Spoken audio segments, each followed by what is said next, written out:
Estamos de volta com Anderson Maia.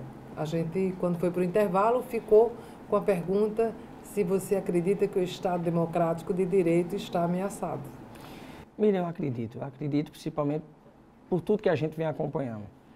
A cultura do ódio, a gente vem um pleito, uma eleição, onde candidatos se agridem, mas ao mesmo tempo, de um lado não tem muito o que apresentar, de outro tem a legitimidade e a defesa de direitos alcançados por tanto tempo. Então, quando a gente observa que quem está na frente não proporciona para a gente essa confiança e, ao mesmo tempo, a seguridade de proteger esses direitos alcançados por tanto tempo, me preocupa sim. Me preocupa saber que é um candidato que foge, por exemplo, de debate, que não passa a confiança que o brasileiro espera. Não é tão somente o sentimento de mudança, ou seja, eu quero mudar, eu quero ter um candidato diferente de tantos outros que houveram. É preciso ter responsabilidade na decisão e saber realmente se essa pessoa é capacitada para gerir e administrar o nosso país, para que depois a gente não venha justamente se arrepender, ou seja, cair na desilusão de ter um voto desperdiçado e uma pessoa que não terá legitimidade nenhuma para representar aquilo que a gente tanto anseia. E 4 anos de sofrimento e de novas expectativas, né, de frustrações e de esperança para ver se no próximo será melhor. Então, são 4 anos de espera de renovação. Então, é muito sério isso, né? Sem dúvida. Basta a gente fazer uma avaliação, enfim, um pouco, não muito longe. A população queria sair, algumas, claro, uma grande parcela da população, a renúncia do cargo da presidente Dilma, para que Michel Temer pudesse assumir. E hoje está aí o arrependimento da grande parte, e que inclusive proporcionou isso. Alguns até oportunistas, porque tiveram um discurso, né, contraditório diante do pleito, onde até mudaram de lado antes do tempo, apenas pelo oportunismo de saber que aquele candidato estava à frente, ou seja, estava numa vantagem de um pleito. Eu posso citar, por exemplo, o prefeito de Campina Grande. O prefeito de Campina Grande, no primeiro momento, antes de terminar o primeiro turno, decidiu apoiar a candidatura de Bolsonaro, quando o próprio candidato do partido dele estava ainda em disputa. Então é esse tipo de coisa que a gente precisa avaliar. Primeiro a ética, a responsabilidade de fazer a escolha correta diante daquilo que você acredita. Se você acredita numa mudança, essa mudança ela tem que ser, né, alcançada de forma responsável. Fazer uma autocrítica, fazer uma boa avaliação, principalmente do histórico de cada postulante. De um lado você tem um ex-ministro da Educação, que muito fez, principalmente pelo estado do Nordeste e da Paraíba, que eu, como nordestino e paraibano, faço essa defesa e esse reconhecimento. E de outro, uma pessoa e um candidato que já disse em alto e bom som que pelo estado da Paraíba ser opositor, não fará muita coisa, nem trará muito benefício a esse estado. Então, como paraibano hoje, eu primeiro defendo o meu estado, mas como brasileiro eu também me preocupo com a defesa desses direitos que estão ameaçados, né, caso aí o Bolsonaro venha a vencer as eleições, não tenho dúvida disso. Ainda sobre o candidato de extrema-direita, você acha que ele, sendo eleito, permanecerá na mesma posição de extrema ou irá fazer grandes acordos e caminhar para o centro, justificando a governabilidade? Olha, se tratando do candidato Bolsonaro, e a gente não espera muito dele.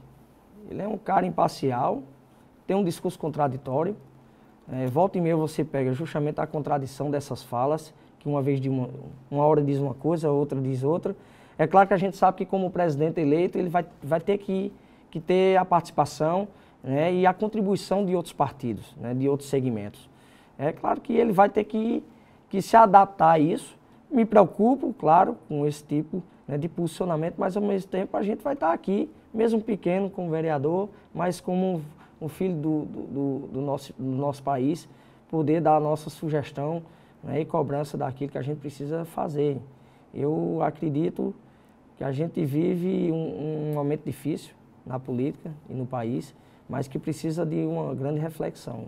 Não sei se há tempo de fazer essa mudança, mas essa reflexão ela se faz imediata.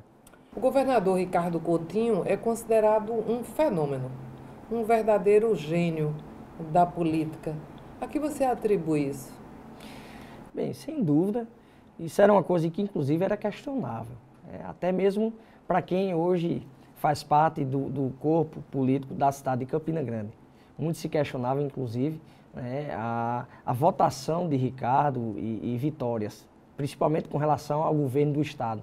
Mas Ricardo agrega hoje, e é um cara, um político que eu me inspiro muito, pela seriedade que ele tem, compromisso, responsabilidade e pelo trabalho que ele vem desempenhando.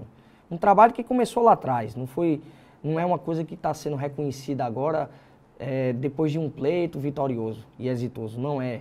Isso é uma coisa que foi construída principalmente pela postura e ética que ele sempre teve.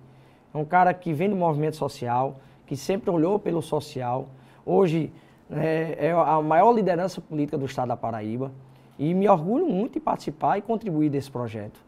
Mas Ricardo, sem dúvida, está colhendo aquilo que ele vem plantando durante tanto tempo. E mais do que isso, né? Hoje, se a gente avaliar a realidade do nosso estado, é um estado equilibrado, um estado que é o primeiro lugar em competitividade a nível de Nordeste e dentro do nosso país está nos primeiros lugares também. Então é um estado que mesmo diante das dificuldades, mesmo diante das crises que a gente enfrentou, conseguiu fazer com que esse estado se desenvolvesse tanto. E principalmente conseguisse também a exitosa vitória com relação ao pleito recente. A gente fez João governador, ou seja, resultado, em mais de 200 municípios, João foi vitorioso, com uma votação esmagadora, onde muitos se questionavam, inclusive, que Ricardo era ruim de transferir voto, não fazia o sucessor, e isso ele quebrou de uma vez só, fruto justamente do trabalho que ele desempenhou. A gente teve o primeiro lugar no Senado, do PSB, através de Veneziano, primeiro lugar, deputado federal, Gervásio Maia, que inclusive foi o meu, e a deputada Cida Ramos, que foi a mais votada também, deputada estadual. Ou seja, em todos os âmbitos a gente conseguiu fazer os mais votados, mas isso, claro, reforça essa liderança que Ricardo tem hoje no estado da Paraíba, não só aqui, mas no cenário nacional também, reconhecido como um excelente político. Campina Grande foi sempre considerada uma cidade bairrista. Você acredita que é fruto, às vezes, de uma gestão que é mais voltada para a cidade de João Pessoa e menos para Campina Grande, e que esse governo teve um olhar mais igualitário? E, na verdade, com relação ao povo de Campina Grande, ela é bairrista no sentido da defesa, da ciumeira, de sempre olhar para a cidade de Campina Grande, ou seja, sempre querer, claro, mais benefícios para Campina. Com relação a alguns grupos políticos, aí essa coisa já toma outra proporção. Então, são políticos que, por exemplo, não sabem reconhecer e acreditam que haverão de reconhecer em algum momento.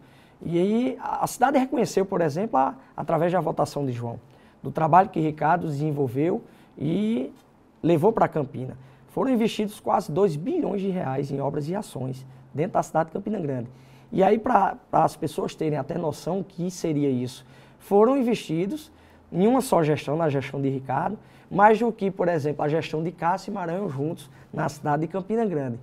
É claro que isso precisa, e aí faz parte também do meu papel como vereador, levar ao conhecimento das pessoas que não têm essa informação, saber desse investimento, desse tipo de compromisso que o Estado teve na cidade, mas ao mesmo tempo também entender que o governo do Estado não é de Campina, é do Estado como um todo. E a gente sabe, e a Paraíba reconheceu nos mais de 200 municípios, que teve obra e ação do governo do Estado em quase todo o Estado da Paraíba. Aquilo que não foi alcançado, não tenho dúvida que João haverá de alcançar. Mas é claro que, como filho de Campina Grande, sou eu que vou estar ali puxando a orelhinha de João para poder levar cada vez mais benefício à minha cidade. Dia 1º de janeiro, João Azevedo assume o governo do Estado da Paraíba. O que você espera e o que o campinense espera dessa nova gestão? Você vai responder isso após o nosso intervalo. Voltamos daqui a pouquinho.